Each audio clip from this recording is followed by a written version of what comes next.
हे धर्मराज, तुम तनिक भी चिंता ना करो, उसका उपाय मैं बताता हूं। जरासंध की मृत्यु मल्ल युद्ध से होगी। वो मल्ल युद्ध में इतना निपुण नहीं है, हम उसे मल्ल युद्ध में मार डालेंगे। तुम मगध देश कूच करने की तैयारी करो। जो आज्ञा केशव।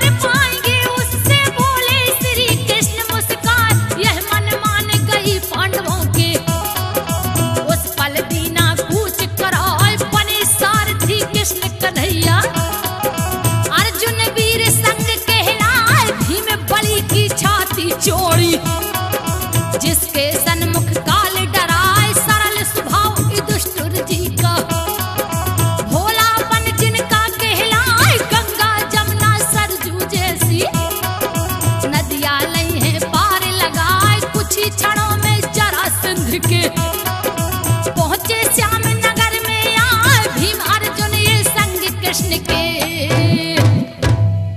मंत्री, ये अंबर में धूल कैसी उड़ रही है? ऐसा लगता है कोई शत्रु हम पर चढ़ाई करने आ रहा है। तुम शीघ्र जाओ, अति शीघ्र जाकर पता लगाओ कि आखिर ये है कौन। नगर में कितना उत्पात मचा रखा है इसने।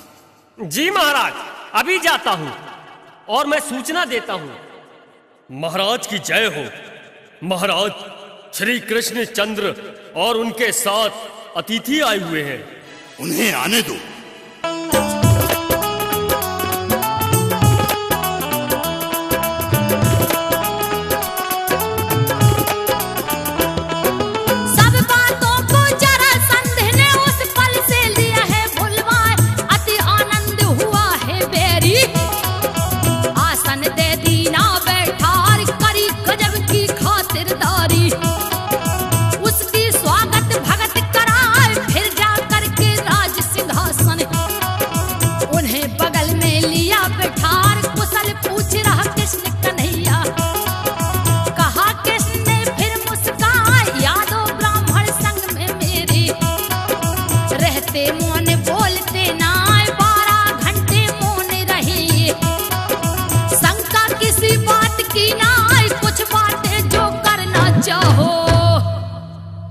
महाराज, आप लोग विश्राम कीजिए और मैं भी आराम करूंगा। जैसी आपकी इच्छा, बाकी बातें बाद में होंगी। महाराज, महाराज, जो अतिथि आपके यहाँ ठहरे हैं वो कोई बहरूपिया लगते हैं। उन्होंने सारे नगर में हाहाकार मचा रखा है। आते ही कितना हाहाकार मचाया है आपको पता नहीं है। क्या कहा? मैं अभी जाकर उन्हें सबक सिखाता हूं।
राजा जरासंध, क्या तुम मुझ पर शक करते हो? तुम्हें कुछ संदेह पैदा हो रहा है। अब तुम इतने वीर तो हो नहीं, ऐसे महाबली तो हो नहीं कि जो हम तुम्हारे यहां आए हैं तो तुमसे हम दब कर रहे।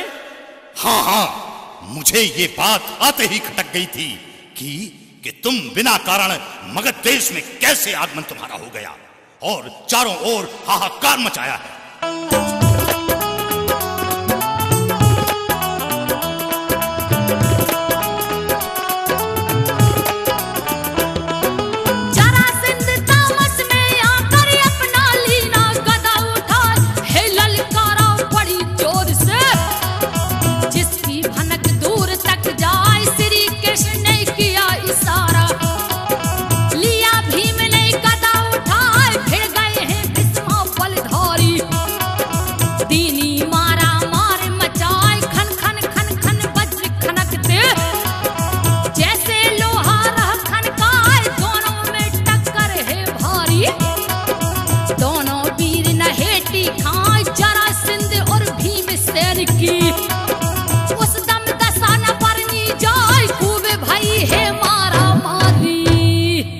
अरे दुष्ट भीम, मेरे को छल से मारने आए हो? यह सब तो इस छलिए कृष्ण की चाल है। मैं तुझे जीवित नहीं छोड़ूंगा। अरे बैरी, मैं आज तुझे समाप्त करके ही दम लूंगा। तू कितने भी उपाय कर, आज तुझे मेरे हाथों से कोई नहीं बचा सकता।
अधम ऐसे नहीं मारा जाएगा।